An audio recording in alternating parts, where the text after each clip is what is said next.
ایک چھوٹے سے گاؤں میں مٹھو طوطا اور اس کا بھائی چپکو خوشی سے رہتے تھے۔ مٹھو عقل مند اور نیک دل تھا، جبکہ چپکو شرارتی اور جلد بازی کرنے والا تھا۔ دونوں بھائی ہمیشہ اپنے کھانے کو دوسرے پرندوں کے ساتھ بانٹتے تھے۔ گاؤں کے قریب ایک لالچی چڑیا رہتی تھی جس کا نام منی چڑیا تھا۔ وہ ہمیشہ دوسروں کے مال پر نظر رکھتی تھی اور اسے اپنا بنانے کے لیے حاصل کرنے کے لیے کوشش کیے رکھتی تھی۔ ایک دن چڑیا نے مٹھو اور چپکو کو جنگل کے کونے میں بات کرتے ہوئے سنا۔ چپکو، ہم نے جو کھانا جمع کیا ہے وہ مشکل وقت کے لیے کافی ہوگا نا؟ مٹھو نے کہا تو چڑیا کے کان کھڑے ہو گئے۔ چڑیا نے دل میں سوچا، یہ تو بہت سارا کھانا ہے، کاش یہ سب میرا ہوتا۔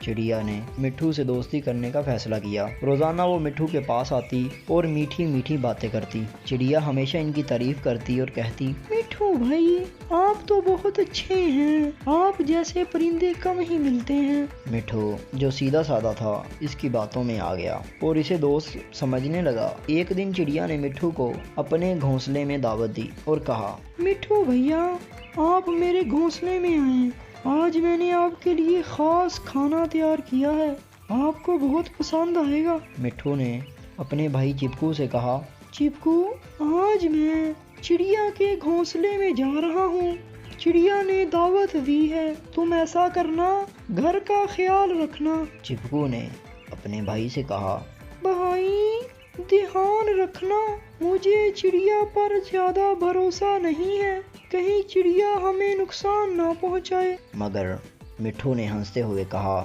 چپکو، وہ ہماری اچھی دوست ہے، فکر مت کرو، وہ ہمیں نقصان نہیں پہنچائے گی۔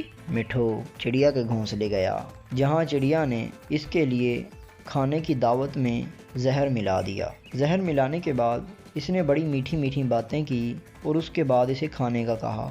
کھانے کے دوران اس نے اس کے اندر زہر ملا دیا اور مٹھو کو کھلا دیا۔ اس کے بعد چڑیا جو کہ چالاک تھی، اس نے اس کی ساری جمع پونجی جو کہ ساتھ لایا تھا وہ لے لی۔ چپکو کو جب اپنے بھائی کی موت کی خبر ملی تو وہ صدمے میں آ گیا۔ مٹھو، تمہیں کیا ہو گیا؟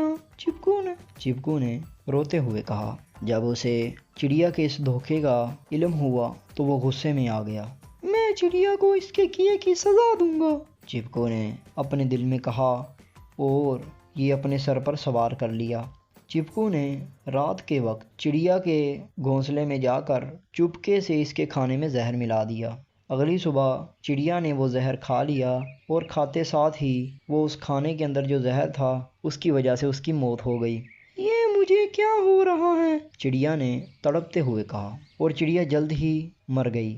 چپکو نے جب اپنا بدلہ لے لیا تو اس نے دل میں سکون نہ آیا۔ میں نے اپنے بھائی کو قاتل کو مار تو دیا، مگر مٹھو تو بدلہ لینے پر یقین نہیں رکھتا تھا۔ اب چپکو غمگین رہنے لگا اور اسے خود سے نفرت ہونے لگی۔ چپکو کو آہستہ آہستہ اپنی غلطی کا احساس ہو گیا اور اس نے معافی مانگی، لیکن اب بہت دیر ہو چکی تھی۔ اس نے ایک دن بیٹھے ہوئے سوچا کہ اس کے لالچ اور نفرت کی وجہ سے 2 زندگیاں ختم ہو گئیں۔